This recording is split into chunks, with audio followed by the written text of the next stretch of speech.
جی بارک اللہ فیک۔ بسم اللہ الرحمن الرحیم۔ الحمد للہ رب العالمین والعاقبۃ للمتقین والصلاة والسلام علی سید الانبیاء والمرسلین، اما بعد۔ سورۃ حجرات آیت نمبر 9 آج ہم پڑھ رہے ہیں۔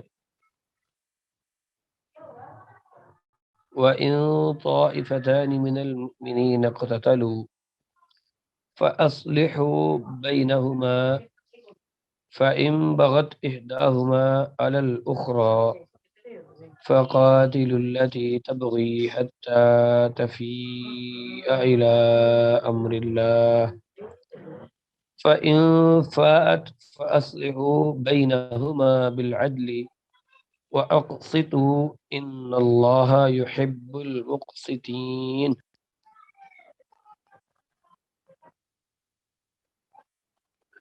وَإِن اور اگر طائفتانی دو گروہ من المؤمنین مؤمنین میں سے اقتتلوا آپس میں قتال کریں، لڑائی کریں، فَأَصْلِحُوا بَيْنَهُمَا تو ان دونوں کے درمیان صلح کروا دو۔ فَإِن بَغَتْ اور اگر ایک زیادتی کرے، احداہما ان میں سے ایک، علی الاخری دوسرے پر، فقاتل التی تبغی تو اس کے ساتھ قتال کرو، لڑائی کرو، لڑو، التی اس کے ساتھ، تبغی جو زیادتی کرتا ہے، حتی تفیء الی امر اللہ یہاں تک کہ وہ اللہ رب العزت کے حکم کی طرف لوٹ آئے۔ فَإِن فَاءَتْ پس اگر وہ لوٹ آئے، فَأَصْلِحُوا بَيْنَهُمَا تو آپس میں پھر صلح کروا دو، بالعدل انصاف کے ساتھ، اقسطوا اور عدل کرو، انصاف کرو، میزان اختیار کرو، ان اللہ یحب المقسطین اللہ رب العزت انصاف کرنے والوں کو، عدل کرنے والوں کو پسند کرتا ہے۔ وَإِن طَائِفَتَانِ مِنَ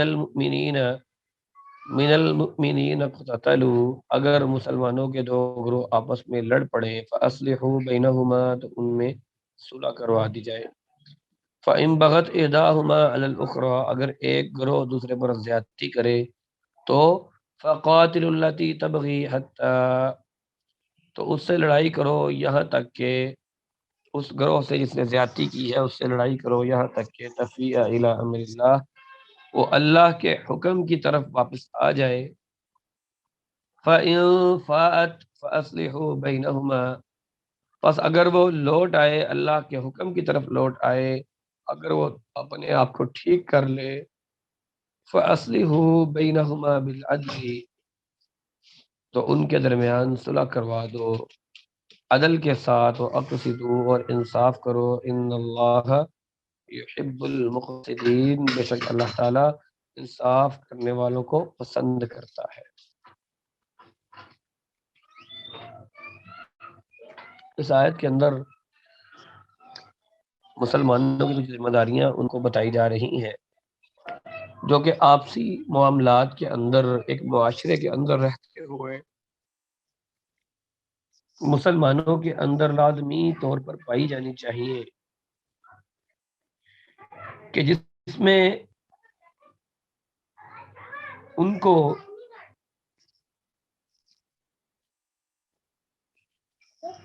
یہ پتہ چلے کہ معاشرے کے اندر رہتے ہوئے انہوں نے کیا کرنا ہے۔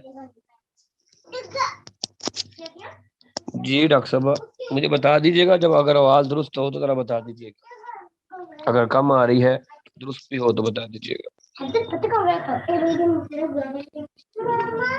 تو سب سے پہلے وَإِن طَائِفَتَانِ مِنَ الْمُؤْمِنِينَ اقْتَتَلُوا فَأَصْلِحُوا بَيْنَهُمَا اگر فاسق کسی بندے کی خبر پر اعتماد کر لینے سے مسلمانوں کے کئی ایک گروہ آپس میں لڑ پڑتے ہیں، ذرا پانی پی،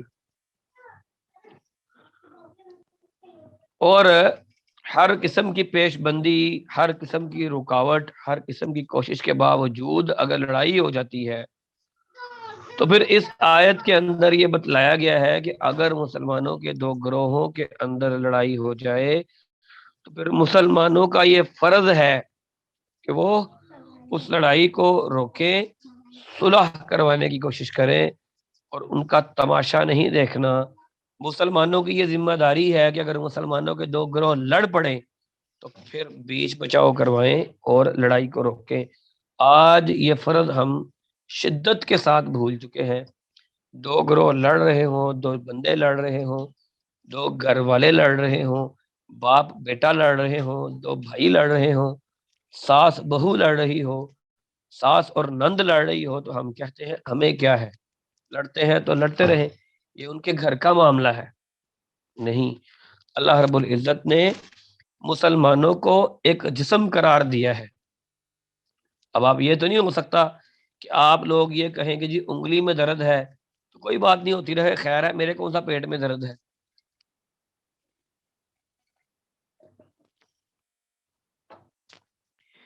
جس طرح اگر انگلی کے اندر درد ہوگا تو ایک محسوس ہوگا، فیل ہوگا، اس کا علاج کروایا جائے گا، انگلی کا درد دماغ تک پہنچے گا، دماغ پھر میسج دے گا حصوں کو، اور وہ درد جب پورے جسم میں محسوس کیا جائے گا تو اس طرح کیوں مسلمانوں کا درد ہمیں محسوس آپس میں نہیں ہوتا؟ آج یہ کیوں ہوتا ہے کہ جب دو لوگ لڑ پڑتے ہیں تو کیوں ہماری جیب میں جا کے پینٹ سے، شرٹ سے، قمیض سے، شلوار سے موبائل نکلاتا ہے اس کی ویڈیو بنانے کے لیے؟ کیوں آج کوئی ایکسیڈنٹ ہوتا ہے، کیوں ہم اس کو ابتدائی طبی امداد پہنچانے کی بجائے اس کی ویڈیو بنانا شروع کر دیتے ہیں؟ کیوں ہمارے دل کے اندر وہ آپسی درد جو مسلمان ہونے کی نشانی ہے وہ کیوں نہیں پایا جاتا؟ اللہ رب العزت ہمیں ایک جسم کی مانند اس معاشرے میں رہنے کی توفیق دے۔ ہمارے محلے میں، ہمارے علاقے میں، ہمارے شہر میں، ہمارے بستی میں، ہمارے علاقے میں جب کوئی ایسا مسئلہ ہو تو ہم صلح کروانے کے لیے چل پڑے۔ کل میں نے آپ کو ایک حدیث بتلائی تھی، صحیح مسلم کے اندر، صحیح بخاری کے اندر حدیث موجود ہے۔ حدیث کا نمبر میں نے آپ کو بتایا تھا 2693،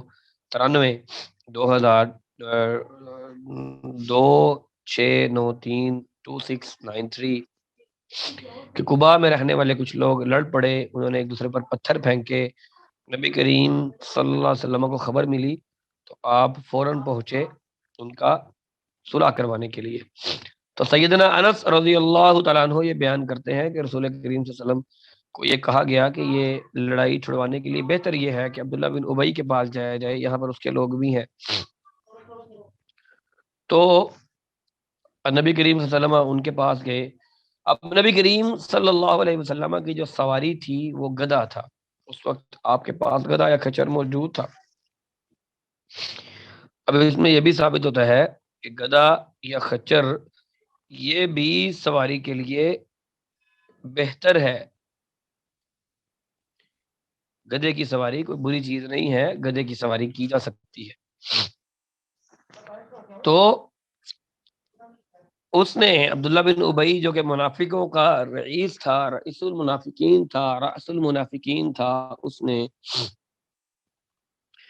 نبی کریم صلی اللہ علیہ وسلم کی گستاخی کی اور آپ کے بارے میں یہ کہا کہ اپنے گدھے کو مجھ سے پیچھے کر لو، مجھے اس سے بدبو آ رہی ہے۔ تو ایک انصاری صحابی، اب انصاری صحابی آیا ہے تو ساتھ ہی میں وضاحت کر دوں، کل بھی کی تھی، دوبارہ بھی کر دیتا ہوں، جو لوگ موجود تھے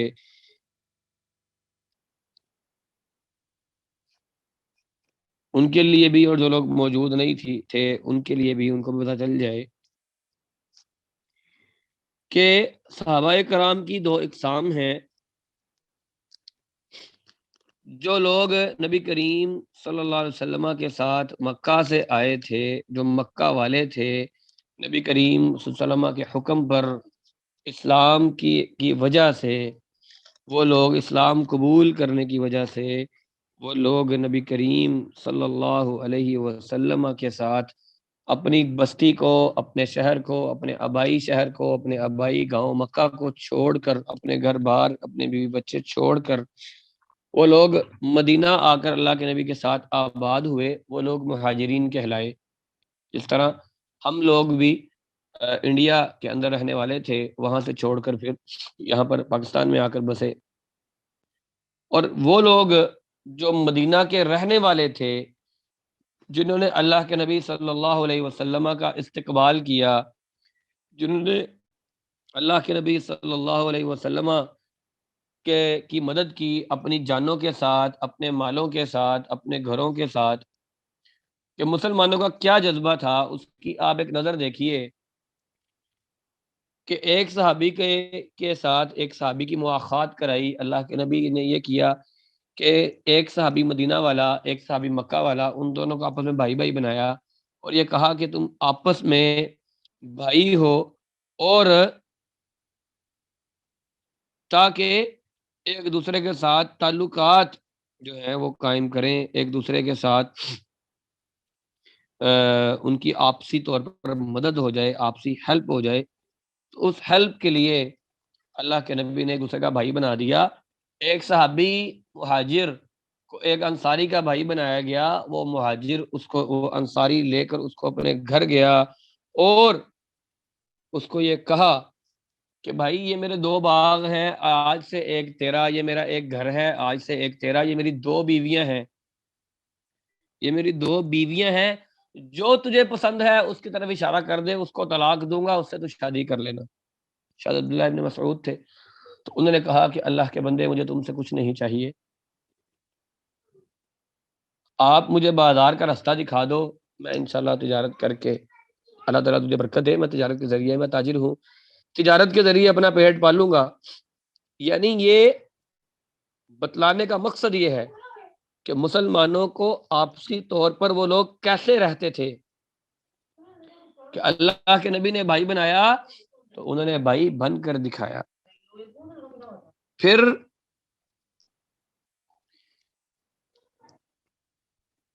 انصاری صحابی وہ غصے میں آ گیا، اس نے عبداللہ بن ابی کو کہا کہ اللہ کی قسم، نبی کریم صلی اللہ علیہ وسلم کے گدھے کی خوشبو ہے وہ تجھ سے بہتر ہے۔ بہرحال اس وجہ سے لوگ مشتعل ہو گئے، آپس میں چھریوں کے ساتھ، چھڑیوں کے ساتھ، اور ہاتھوں کے ساتھ اور جوتوں کے ساتھ آپس میں لڑائی شروع ہو گئی۔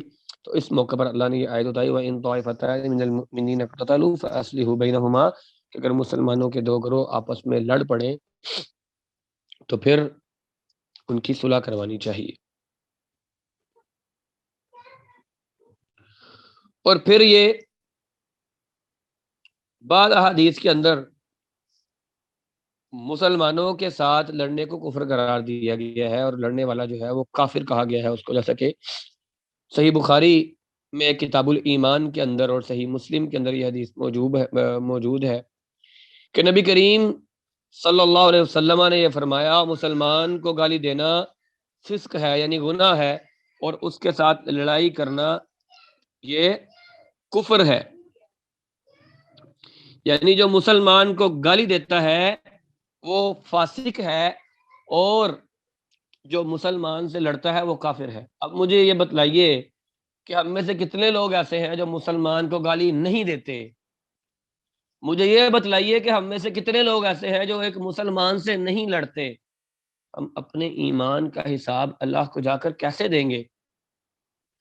ہم مسلمان ہیں یا نہیں ہیں ہمیں پتہ ہی نہیں ہے، ہمیں یہ پتہ ہی نہیں کہ کب ہم کس وقت کس مسلمان سے لڑے ہیں۔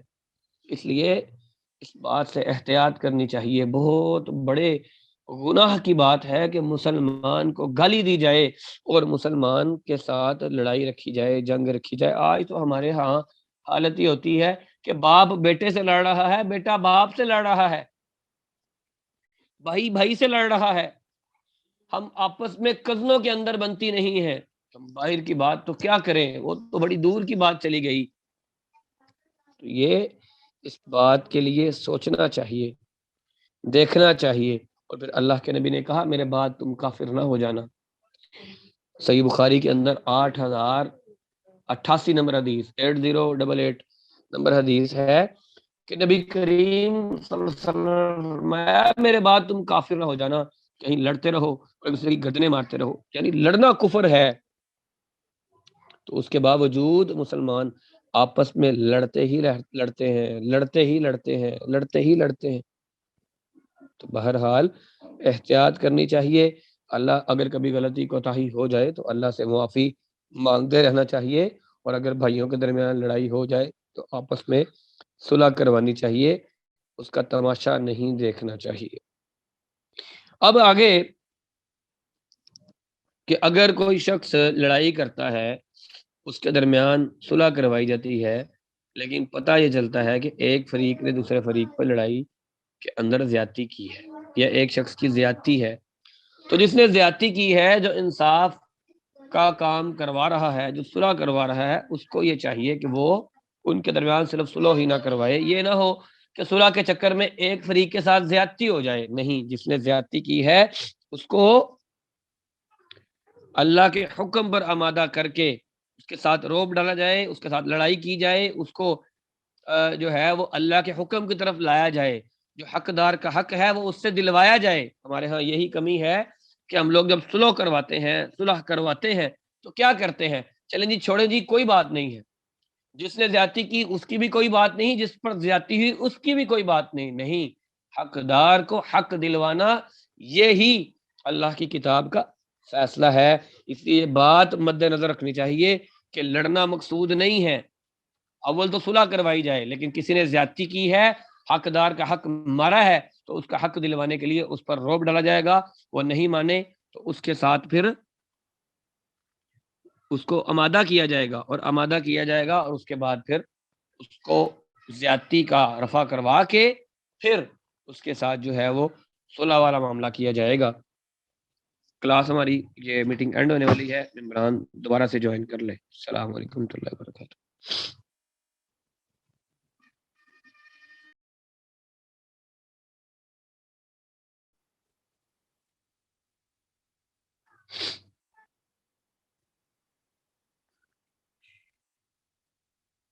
اچھا جی،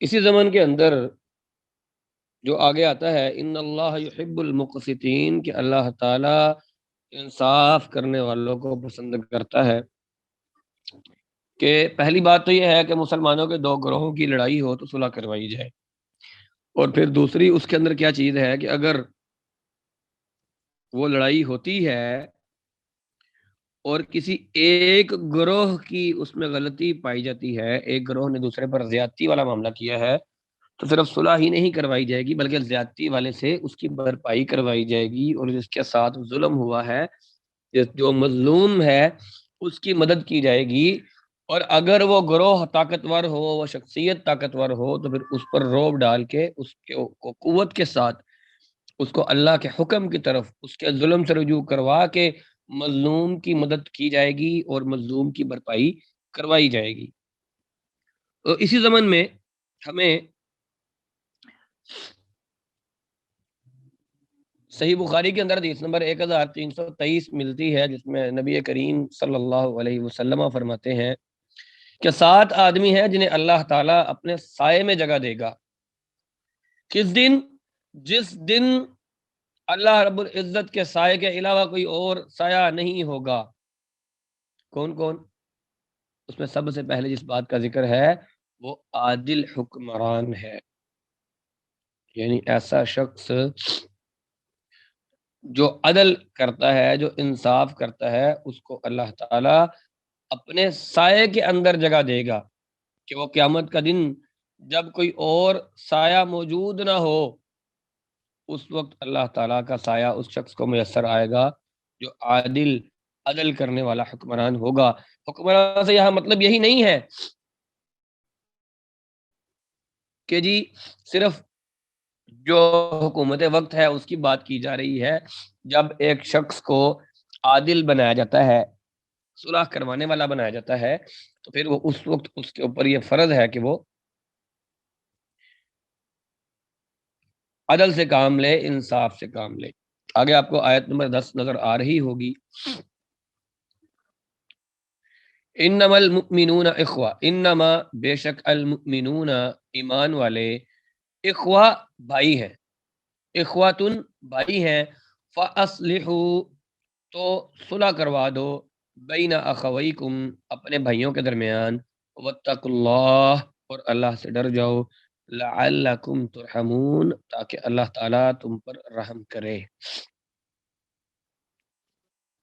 انما المؤمنون اخوتن، بے شک ایمان والے، بے شک مؤمنین آپس میں بھائی بھائی ہیں، فاصلحوا بین اخویکم تو بھائیوں کے درمیان صلح کروا دو، واتقوا اللہ اور بے شک اللہ تعالیٰ، واتقوا اللہ اور اللہ تعالیٰ سے ڈر جاؤ، لعلکم ترحمون شاید کہ اللہ تعالیٰ تم پر رحم کرے یا اس وجہ سے تم پر رحم کیا جائے۔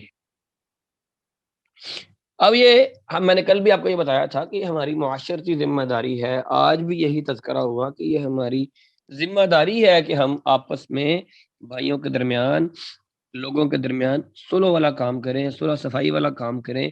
یہ مت کریں کہ کوئی لڑ رہا ہے تو لڑتا رہے، ان کا پرسنل میٹر ہے۔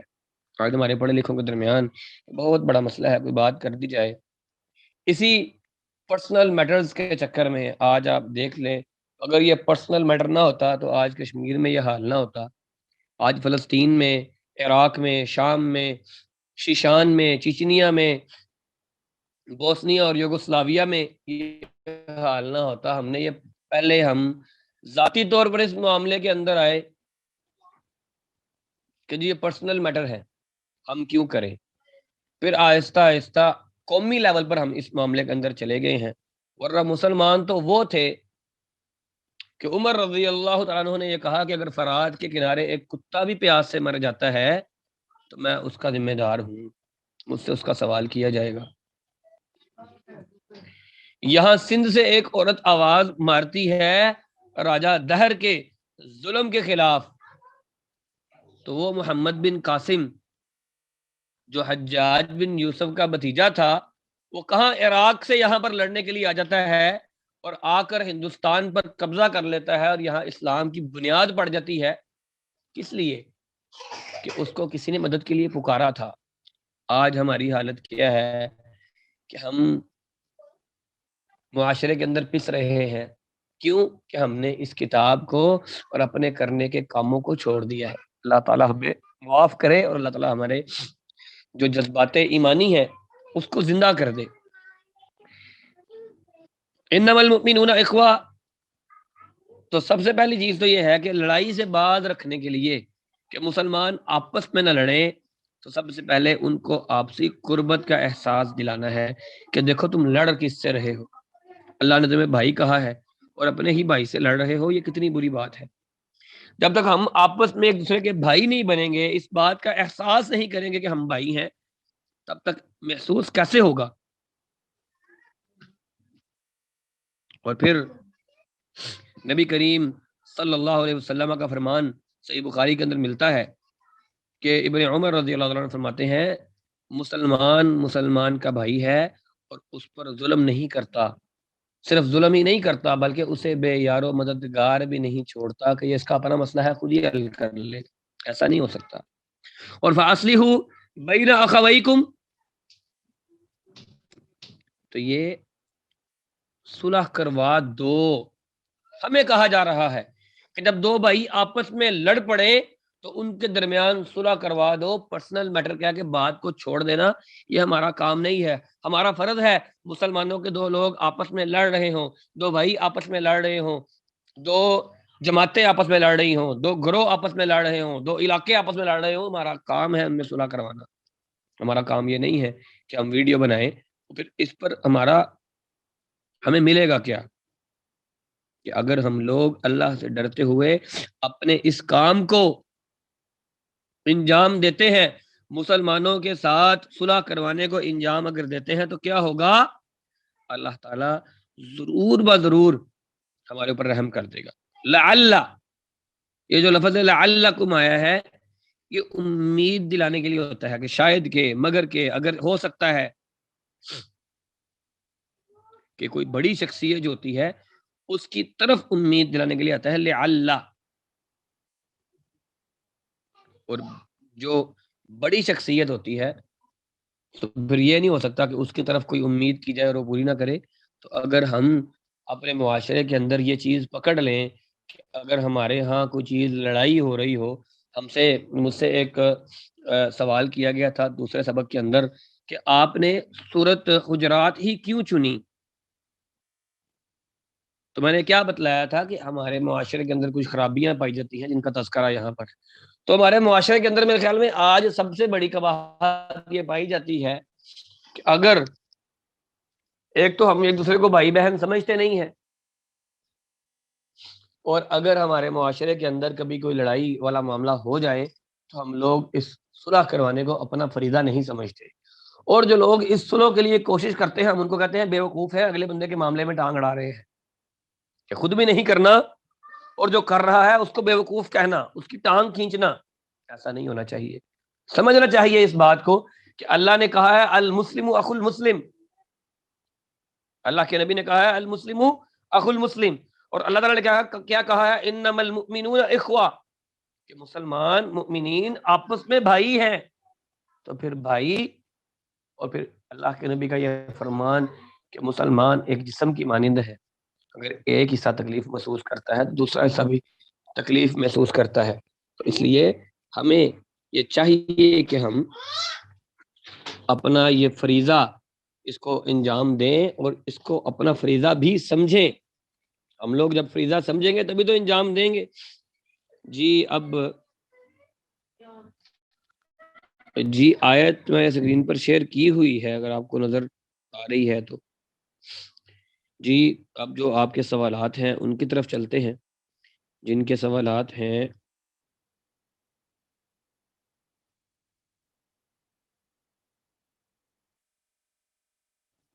آپ نے کہا ہے یہ صدف شجاع کا سوال آیا ہے کہ نیبرز آپس میں لڑ جگڑ رہے تھے اور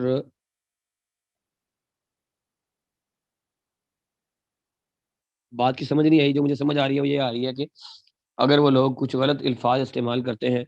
دیکھیں جی اگر لڑائی جھگڑا اس ٹائم ہو رہا ہے تو کوشش یہ کی جائے کہ اول تو ان کو اگر اسی وقت منع کیا جا سکتا ہے منع کیا جائے پیار محبت کے ساتھ، ورنہ بعد میں سمجھایا جائے ان کو کہ بھائی یہ کام ایسے درست نہیں ہے اور پیار اور محبت والا معاملہ آپس میں کروایا جائے ان کا.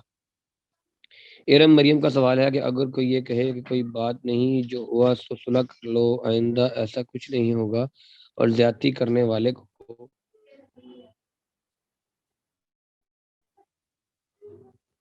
دیکھیں جی اللہ کے حکم کی یہ خلاف ورزی ہے. جس نے زیادتی کی ہے اس کو اگر پہلی بار ہی زیادتی پر ٹوکا جائے گا، اس پر سختی کی جائے گی تو آئندہ وہ زیادتی کرے، یہ ممکن ہی نہیں ہے نا. تو اللہ تعالیٰ نے یہی کہا ہے فَأَقْسِطُوا، عدل سے کام لیا جائے، انصاف سے کام لیا جائے. انصاف سے کام نہیں لیا جائے گا تو زیادتی کرنے والا پھر زیادتی کرے گا، اس کو روکے گا کون؟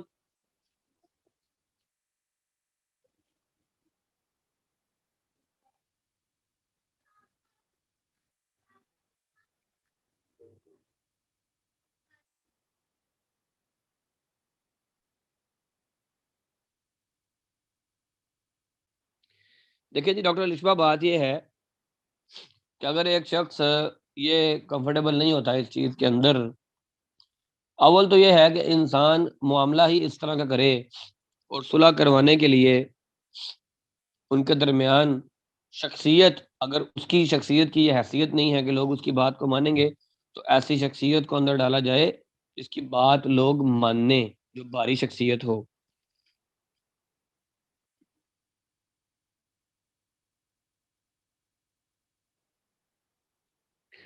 اہل بدعت کے بارے میں صحابہ کرام کا جو رویہ تھا وہ بڑی سختی والا تھا، بہت زیادہ سختی والا تھا. تو پہلی بات تو یہ ہے کہ اہل بدعہ جو ہیں، جو کھلی بدعات ہیں، اول تو اس کا بائیک آؤٹ کیا جائے، اور دوسری بات یہ ہے وہ ہمارے بھائی ہیں، ان کو سمجھایا جائے، ان کو بتلایا جائے. ہمارے ہاں اکثریت جو بدعات ہوتی ہیں وہ صرف اس لیے ہوتی ہیں کہ کیونکہ باپ کر رہا تھا تو بیٹا کر رہا ہے، پتہ ہی نہیں ہے یہ ہے کیا. تو اول تو اس کو بات سمجھایا جائے. ارم میری آپ کو آواز نہیں آ رہی. بات سمجھائی جائے، اور جب بات کسی بندے کو سمجھائی جائے پھر وہ نہ مانے، تو بات سمجھانے کے لیے سب سے بہترین جو چیز ہے وہ یہ ہے کہ بھائی میرے قرآن ہمارے درمیان مشترکہ چیز ہے، حدیث ہمارے درمیان مشترکہ چیز ہے، نبی آپ کا یا نبی دوسرے کا بھی، کسی بھی گروہ کا نبی تو وہی ہے محمد رسول اللہ صلی اللہ علیہ وسلم، تو یہ نبی کا فرمان ہے، یہ اللہ کی کتاب ہے، پھر بھی وہ شخص نہ مانے تو پھر اس کے ساتھ معاملات کو کلوز کیا جا سکتا ہے، پھر اس کو چھوڑا جا سکتا ہے۔ جی آپ نے کہا جی ہم دیوبند والوں کو کافر تک کیا جاتے ہیں، جی میں نہیں جانتا ایسے کون لوگ ہیں جو دیوبند والوں کو یا کسی کو بھی کافر تک کہتے ہیں۔ میں تو آپ لوگوں کو جو بتا رہا ہوں یہ بتا رہا ہوں کہ اگر کوئی شخص کسی غیر شرعی معاملے کے اندر وہ ہے تو اس کو اللہ اور اللہ کے رسول کا فرمان بتایا جائے۔ ہمارا کام ہے بات بتلانا۔ اللہ کے نبی صلی اللہ علیہ وسلم کے بارے میں خود اللہ تعالیٰ نے کہہ دیا وما انت علیہم بحفیظ، کہ آپ ان کے اوپر چوکی دار نہیں ہیں، وما آپ کا کام ہے ان تک صرف بات کو پہنچانا۔ ہمارا یہ کام نہیں ہے کہ ہم کسی کو کافر کہیں یا کسی کو مسلمان ہونے کی گارنٹی دیں۔ ہم اپنے بارے میں کیا کہتے ہیں کہ ہم آج مسلمان ہیں، کیا آج ہم نے کسی مسلمان کو گالی تو نہیں دی، کیا آج ہم نے کسی مسلمان سے جھگڑا تو نہیں کیا، کہ آج ہم نے کسی مسلمان کا دل تو نہیں دکھایا، کہ آج ہم نے کسی کے ساتھ زیادتی تو نہیں کی۔ ہم اپنے ایمان کا جواب دیں ہیں، نہ کہ اگلے بندے کے ایمان کا۔ اور کسی کو کافر کہنا کتنا خطرناک معاملہ ہے کہ حدیث ہے کہ ایک شخص جب کسی دوسرے شخص کو کافر کہتا ہے تو یا تو جس کو کہا ہے وہ کافر ہوگا، اور اگر وہ کافر نہیں ہے تو پھر کہنے والا کافر ہے۔ اس لیے ڈرنا چاہیے اس چیز سے۔ ارم آپ نے کہا کہ آپ کی آواز نہیں آ رہی تھی، اب آپ کو آواز آ رہی ہے؟ میں نے آپ سے یہ کہا ہے کہ اگر دو لوگ کی لڑائی ہو گئی ہے، تیسرا بندہ صلح کرواتا ہے اور وہ کہتا ہے چلیں جی کوئی بات نہیں آپ معاف کر دیں، تو زیادتی کرنے والے کو کچھ نہیں کہتا، تو اگر زیادتی کرنے والے کو کچھ نہیں کہتے تو پھر وہ دوبارہ زیادتی کرے گا، تو اس لیے پہلی بار ہی اس سے اس کی زیادتی پر ڈانٹ ڈپٹ کی جائے اور اس کو منع کیا جائے۔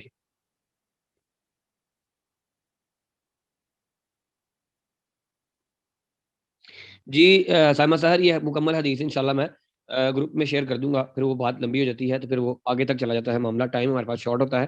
میں آج یہ مکمل حدیث ہی سبق کے ساتھ شیئر کر دوں۔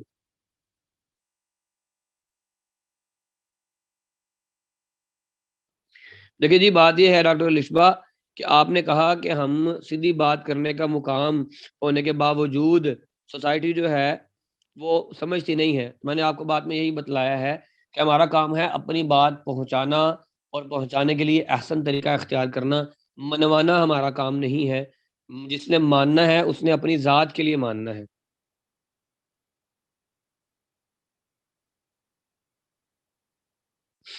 میرے بھائی نہ تو مجھے یہ عمار معاویہ بھائی، نہ تو مجھے حوالہ چاہیے کہ اہل بدعت جو ہیں وہ آپ کو کافر کہتے ہیں یا کسی کو کافر کہتے ہیں، ٹھیک ہے، اور نہ ہی مجھے اس بات سے کوئی گلہ ہے کہ کوئی مجھے کافر کہے یا کوئی کسی کو کافر کہے۔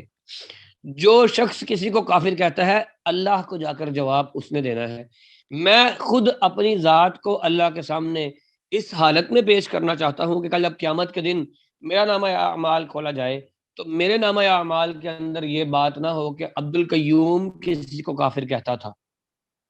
کوئی مجھے کافر کہہ کے یہ بوجھ اپنے نامہ اعمال کے اندر رکھے، مجھے اس پر اعتراض نہیں ہے۔ اور یہ میں آپ سب کے بارے میں یہ بات کہہ رہا ہوں کہ آپ سب کی ذمہ داری یہ ہونی چاہیے کہ آپ اگلے بندے تک بات پہنچائیں، حق بات احسن انداز میں کریں۔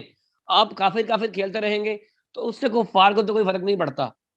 کفار نے نہ تو یہ دیکھنا ہے آپ دیوبندی ہیں، نہ دیکھنا ہے آپ بریلوی ہیں، نہ دیکھنا ہے آپ شیعہ ہیں، نہ دیکھنا ہے آپ اہل حدیث ہیں، نہ دیکھنا ہے آپ جیلمی ہیں۔ کفار نے دیکھنا ہے کہ آپ کلمہ گو ہیں اور اس کے لیے سارے مسلمان برابر ہیں اور اس نے سب کو ہی مارنا ہے۔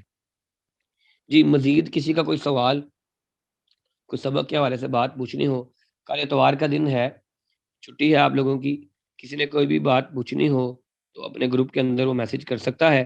کل ہماری کلاس نہیں ہوگی، پیر والے دن کلاس ہوگی۔ آج آپ لوگوں کی الحمدللہ 10 آیات ہو چکی ہیں، یعنی آپ کے 5 اسباق الحمدللہ الحمدللہ اللہ مالک الملک کی کمال اور رحمت کی وجہ سے ہو چکے ہیں۔ اللہ تعالیٰ سے دعا ہے کہ اللہ تعالیٰ ہمیں سمجھنے کی توفیق عطا فرمائے۔ سبق کے حوالے سے کسی بھی قسم کا کوئی سوال، کسی بھی قسم کی کوئی چیز، تو بندہ ناچیز ہر وقت انشاءاللہ حاضر ہے جب تک زندگی ہے۔ گروپ آپ کا موجود ہے واٹس ایپ پر اور وہ اوپن ہے، اور کسی نے بھی کوئی سوال کرنا ہو تو وہاں پر بھی وہ سبق کے حوالے سے بات کر سکتا ہے۔ مزید کسی کا کوئی سوال، ابھی آپ کی کلاس کا ٹائم موجود ہے تو کسی کا بھی کوئی بھی سوال ہو تو وہ کر سکتا ہے۔ میں ابھی موجود ہوں، ابھی کلاس اینڈ نہیں کی جائے گی۔ یہاں پر جب آپ لائیو جا رہے ہوتے ہیں تو اس وقت کوئی بھی سوال کسی بھی وقت کیا جا سکتا ہے، سبق کے حوالے سے یا سبق کے حوالے سے باہر۔ یہاں پر اس وقت میں ذمہ دار ہوں آپ کو جواب دینے کا، تو یہاں پر جواب جب آپ نے لینا ہو تو لے سکتے ہیں کسی بھی بات کا۔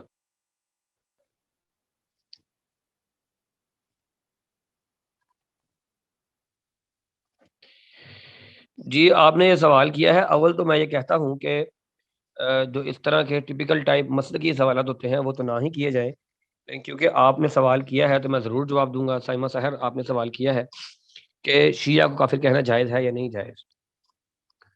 دیکھیے جی، مطلقاً جس طرح سے ہندو کافر ہے، جس طرح سے عیسائی کافر ہے، جس طرح سے یہودی کافر ہے، شیعہ کو اس طرح سے مطلقاً کافر کہنا تو درست نہیں ہے۔ جس کے ساتھ آپ کے معاملات ہوں اسے آپ اس کے سامنے چار چیزیں پیش کریں۔ نمبر ایک، ابو بکر صدیق رضی اللہ تعالیٰ عنہ کے بارے میں اس کا کیا خیال ہے۔ نمبر دو، عمر رضی اللہ تعالیٰ عنہ کے بارے میں اس کا کیا خیال ہے۔ نمبر تین، عثمان رضی اللہ تعالیٰ عنہ کے بارے میں اس کا کیا خیال ہے۔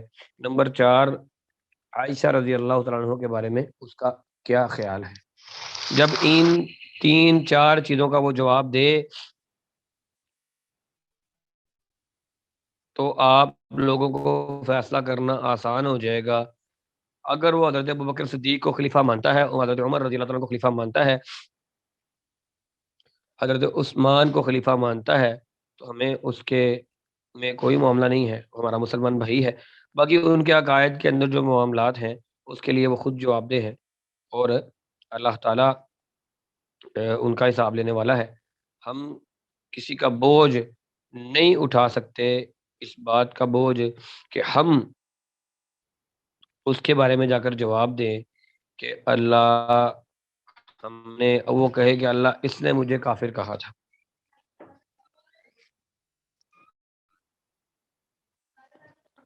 جی مزید کسی کا کوئی سوال؟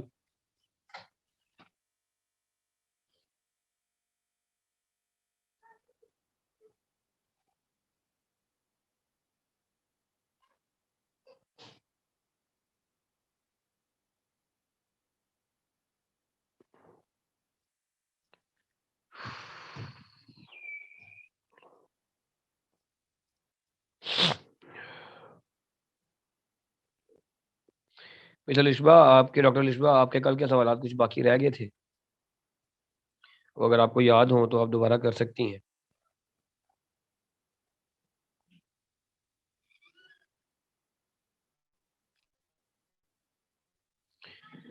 نبی کریم صلی اللہ علیہ وسلم کو صدف شجاع آپ کے سوال کے جواب میں کہ نبی کریم صلی اللہ علیہ وسلم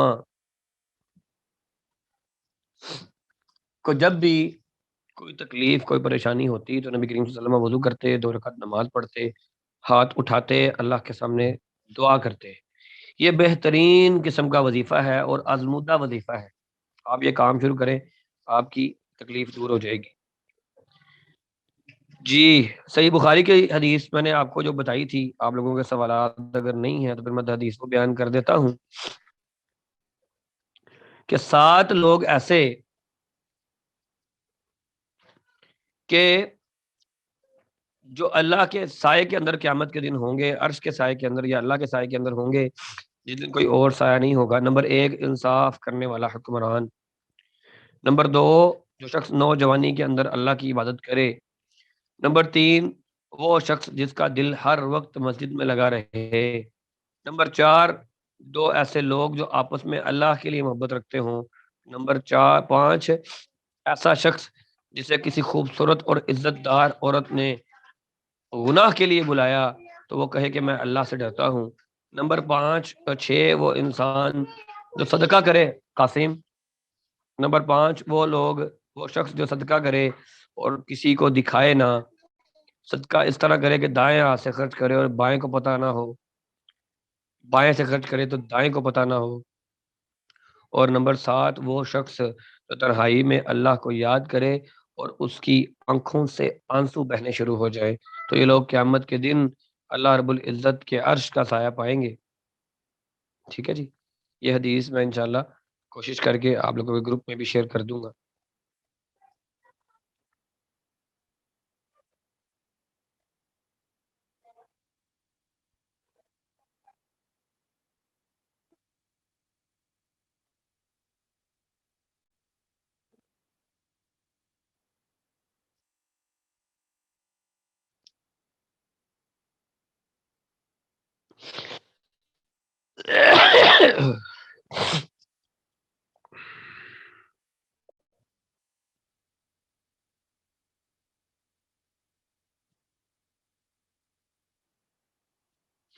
دیکھیں جی، آپ نے کہا ہے کہ تھوک جو ہے نا، تھوک، یہ جو میں نے آپ کو شاید کل آپ کا یہ جب میں نے کہا تھا دم کرنے کے بارے میں بتایا تھا، اصل میں دم پہ دم کرنے کے بعد جو پھونک مارنی اصل میں ہوتی ہے، وہ پھونک مارنی نہیں ہوتی، وہ تھتکارنا ہوتا ہے۔ یعنی ہمارے جب اکثر کئی لوگ بات کرتے ہیں تو ان کے منہ سے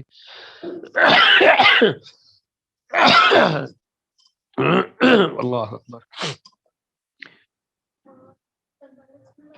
اکثر لوگ جب بات کرتے ہیں تو ان کے منہ سے پانی کے ذرات نکلتے ہیں، تھوک نکلتی ہے۔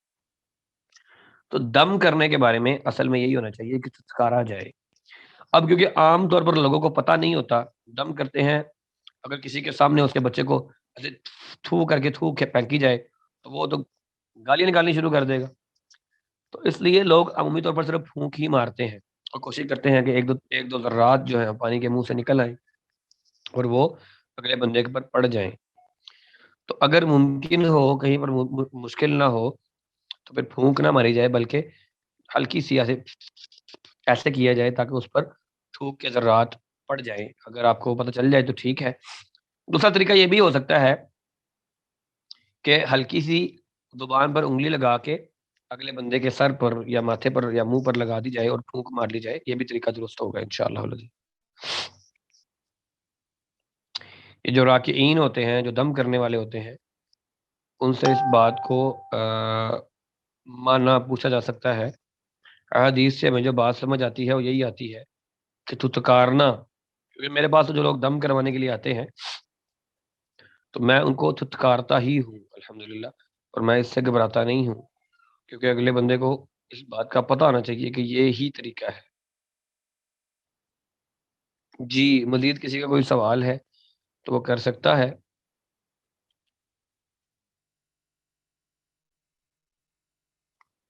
ورنہ پھر میں کلاس کو اینڈ کر دوں۔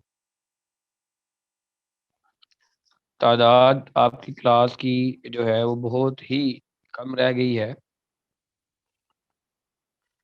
تو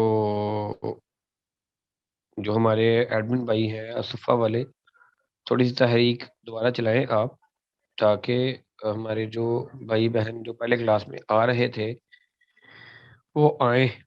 باقی انشاءاللہ کلاس میں اگر ایک بندہ بھی موجود ہوگا تب بھی انشاءاللہ ہم اس کو پڑھائیں گے، کیونکہ اس ایک اللہ کے لیے ہی پڑھایا جا رہا ہے، تو اس کے ایک بندے کے لیے بھی پڑھانا پڑا تو پڑھائیں گے انشاءاللہ العزیز۔ ٹھیک ہے جی، کسی کا سوال کوئی نہیں ہے تو بارک اللہ فیکم، اللہ تعالیٰ آپ کے علم میں، آپ کے عمل میں اضافہ کرے۔ پڑھانے کے دوران کسی کا کوئی سوال رہ گیا ہو تو وہ دوبارہ پوچھ سکتا ہے۔ السلام علیکم ورحمۃ اللہ وبرکاتہ۔